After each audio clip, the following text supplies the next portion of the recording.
बहुत समय पहले इसराइल और पलिश्ती नामक दो जातियां युद्ध कर रही थीं।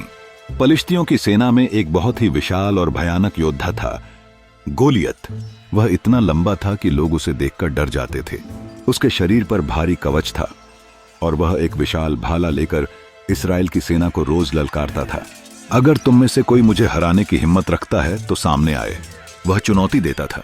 लेकिन इस्राएली सैनिक भयभीत होकर चुप रहते थे। इसी दौरान एक युवा गडेरिया लड़का दाऊद अपने भाइयों के लिए खाना लेकर युद्ध भूमि पर पहुंचा। उसने गोलियत की चुनौती सुनी और कहा, मैं इस दानव से युद्ध करूंगा। सभी सैनिक और यहां तक कि राजा शाऊल भी हैरान रह गए। राजा ने कहा, तुम बहुत छोटे हो, यह योद्धा बहुत शक्तिशाली है। लेकिन दाऊद बोला, मैंने जंगल में शेर और भालू से अपनी भेड़ों की रक्षा की है। मुझे विश्वास है कि परमेश्वर मेरी सहायता करेगा। राजा ने उसे अपनी तलवार और कवच पहनने को दिया, लेकिन वे दाऊद के लिए बहुत भारी थे। इसलिए उसने उन्हें उतार दिया और सिर्फ अपनी गुलेल और 5 पत्थर लेकर युद्ध भूमि में उतर गया।